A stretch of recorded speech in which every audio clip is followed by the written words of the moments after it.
What's up guys, j'espère que vous allez bien. On se retrouve aujourd'hui pour une nouvelle vidéo et cette fois-ci, on va terminer avec les petites questions que vous m'aviez posées. Donc, c'est parti. Aussi, il y avait une autre question qui se rapportait au niveau des langues étrangères. Au niveau du niveau, c'est pas vraiment exigé dans le sens où ils vont voir vos bulletins, donc ils sauront aussi déjà vos notes pour votre LV1 ou LVA, LVB ou LV2.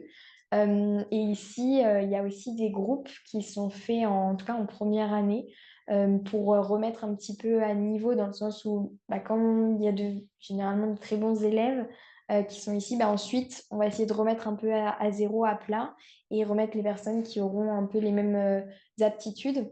Il y avait une autre question, c'était est-ce que on peut faire une LV3 ici, à Sciences Po Bordeaux?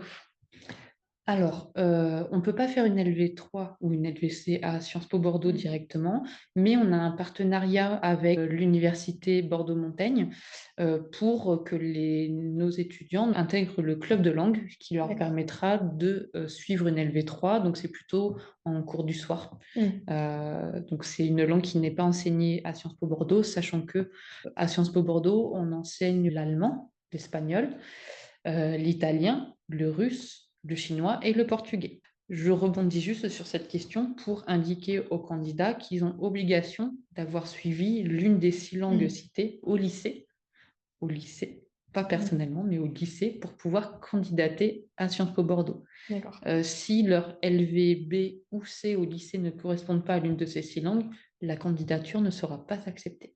Est-ce qu'il y a aussi d'autres options qui sont proposées, que ce soit art, musique, etc.?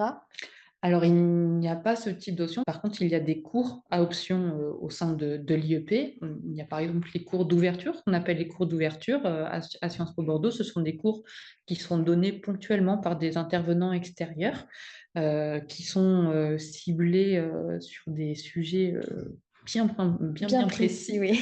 Tu as peut-être eu l'expérience, hein. Des fois, c'est la littérature chinoise du XVIIIe siècle, hein. Ça peut être très précis, mais néanmoins très, très intéressant. Bien souvent, en plus, ces cours sont intéressants parce qu'ils sont enseignés dans une langue étrangère. Là, pour le coup, dans l'exemple donné, c'était pas en mandarin parce que ça aurait été encore plus Non, compliqué, il mais c'était a... en anglais. C'est intéressant pour les étudiants de suivre. Et pour tout ce qui est, par contre, activité culturelle, artistique, ça, on laisse ça aux associations. Les associations. Il y a de tout. Il y a de tout. Et on estime vraiment que la vie associative à Sciences Po Bordeaux fait partie intégrante Mm. du cursus. Ça prend une part importante du temps des étudiants à Sciences Po Bordeaux, mais parce que c'est très enrichissant et très formateur pour les étudiants de faire partie de cette association, notamment quand l'étudiant fait partie directement du bureau de l'association. Et une autre petite question, les frais de scolarité. Question légitime Oui. et à savoir, parce qu'il faut pouvoir l'anticiper aussi. Les frais de scolarité, donc, ils sont calculés chaque année en fonction du revenu fiscal de référence et du nombre de parts fiscales des parents. Et je dis bien des parents. Oui.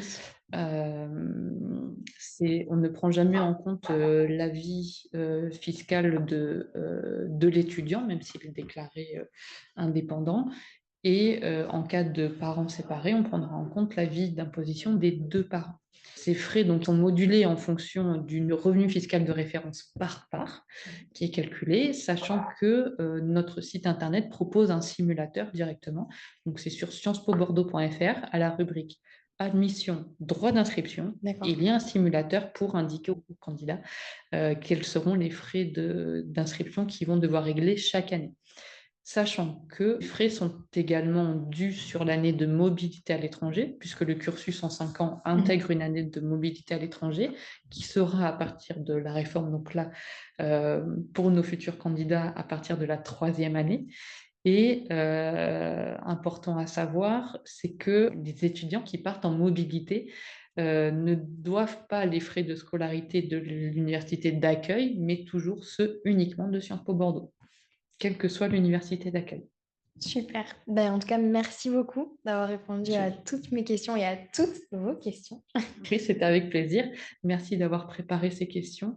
Et si un candidat a la moindre question, complémentaires à celles qui ont été posées ou à un doute, il ne faut surtout pas hésiter à nous écrire, à nous téléphoner.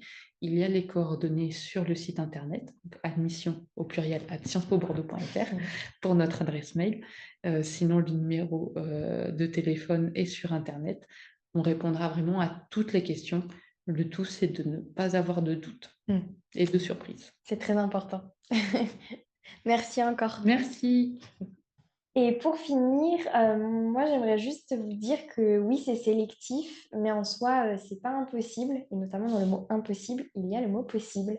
Donc tout est possible et potentiellement, eh bien, vous faites partie de ceux qui seront pris. Si jamais c'est pas le cas, c'est pas une fin en soi d'intégrer une formation. Vous pourrez aussi rebondir par la suite, trouver quelque chose qui va vous Parce correspondre. que Parcoursup, ça peut être très violent. Et la plupart du temps, ça peut être angoissant au début, et en fait, ça finit plutôt bien. Heureusement, Sciences Po, il y a d'autres manières de rentrer. Notamment, il ne faut pas négliger la possibilité de rentrer en quatrième année. Après avoir fait des parcours dans lesquels on a pu s'épanouir dans d'autres cursus, que ce soit en fac, que ce soit en BUT, que ce soit dans d'autres domaines. Et si jamais vous avez vraiment cette difficulté à trouver cette petite ligne directrice qui arrive à répondre à la question pourquoi Sciences Po Bordeaux et pas, par exemple, Sciences Po Toulouse ou même une autre formation comme la fac, une licence, etc., je vous conseille d'aller sur le site et de trouver vraiment tout ce qui vous intéresse, tout ce qui pourrait par la suite vous apporter, tant sur le plan personnel que professionnel. Intéressez-vous, cultivez-vous, prenez du plaisir et tout simplement, si jamais vous sentez que vous avez aussi quelque chose à apporter à l'IEP, mais surtout que celui-ci va vous apporter quelque chose, je ne peux que vous encourager à candidater. Et quant à moi, je vais vous épargner la disquette du abonnez-vous, commentez, likez, partagez, même si je vous avoue, ça me ferait grave plaisir. Allez, à la semaine prochaine!